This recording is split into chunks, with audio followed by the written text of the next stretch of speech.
to the Magnolia, the show that is dedicated to image, brand, and business culture. I'm Nita Neville, your host. Thank you so much for joining me here in my office. And today our topic is the sales process, and I want to share with you 9 very effective steps to help you to create a very efficient sales process.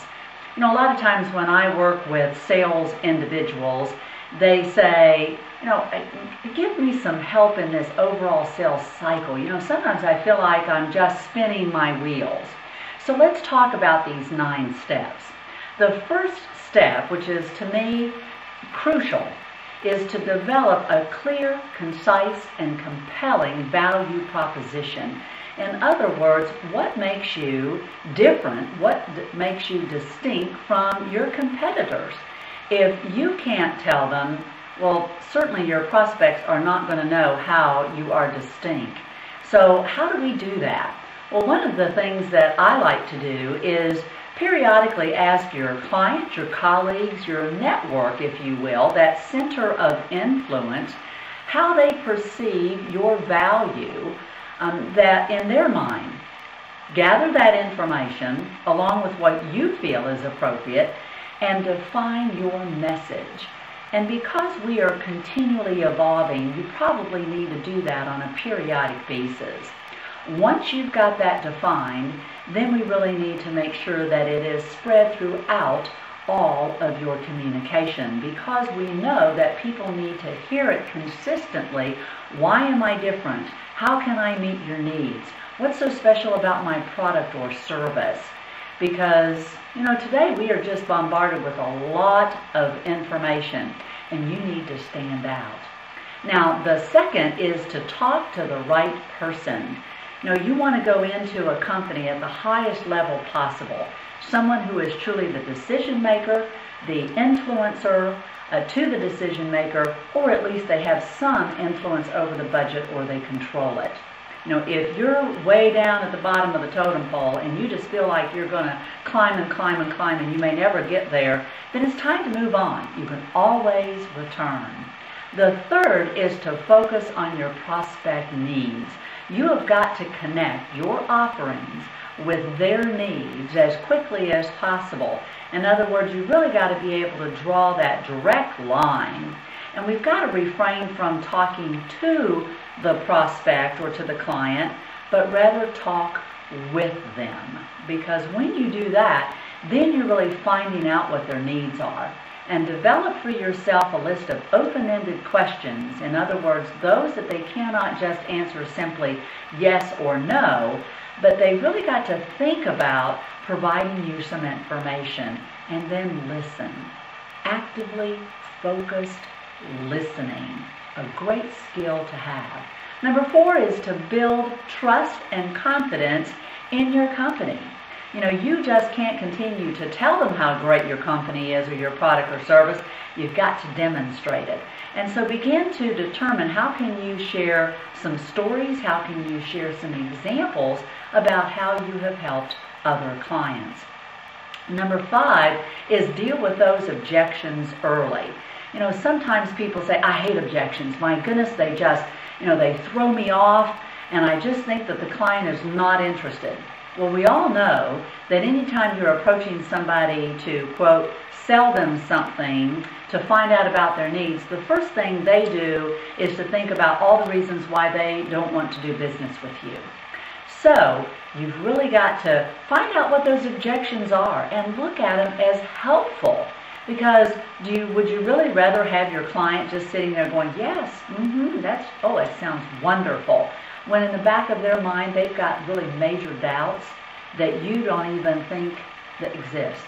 So uncover them. Ask questions along the way. How does this sound to you? Well, it sounds pretty good.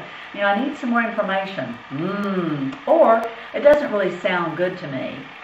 Objection. But don't you want to know that? Because you've got to overcome the objections in order to be able to truly move the process.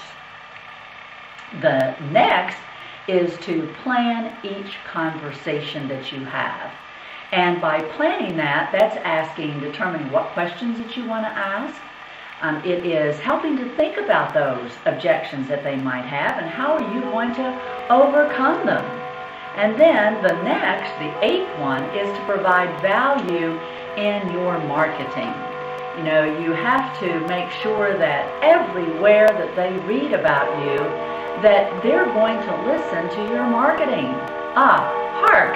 And we hear the grandfather clock saying, yes, it is time for them to make sure that they see everything about you in your stories and your comments and that messaging that we talked about, that is to provide value in your marketing.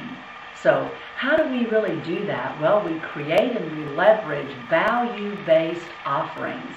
And the experience that you have, put that in your overall marketing efforts. You know, there are so many companies that are so new to the market, and leverage your experience. You know, if you've got 20 years of experience, leverage it. You may be working for a fairly new company, but we need to market that so that, again, that's a way to build trust and confidence. And number 9, oh my goodness, is just be persistent. Now, it doesn't mean to stand out there on their front door and go knock, knock, knock, knock every single day. But it does mean that you want to have a very strategic way of following through. Now, you notice I didn't say follow up. I said follow through. Because when you follow up, there's an end to it.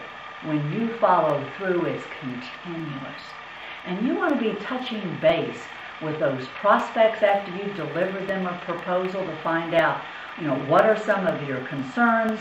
Where do you see my product really fitting in? You want to touch base with your existing clients. And so we got to be persistent, because we know that the average sales closing takes at least 5 to 7 conversations. So yes, we do get a little frustrated, but we also know that while we're doing that, we've got to keep that pipeline full. And we've got to be patient, don't we? You know, we can't say, listen, buddy, you need to buy my product.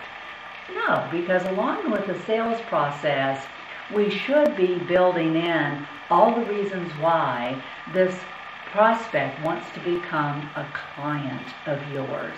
And at the end, when you say, let's sign on the dotted line, in fact, they ought to be asking you, excuse me, Joe, but where's the contract? Let's go ahead and get things moving, because I really need your product or your service. I always want you to think about enjoying the process. See it as a challenge, because as we know, every client is unique. Their needs, the way that they want to do business with you is unique. So look at it as an enjoyable challenge. Reward yourself when that process works well. So I hope that these 9 crucial steps will help you to possibly fine-tune or enhance your overall sales process, your sales strategy. We are all salespeople. No matter what your position is, we are selling to the client, to the prospect, to future and current employees, to your board, to your vendors. We're always selling. And remember, our image and brand is always showing.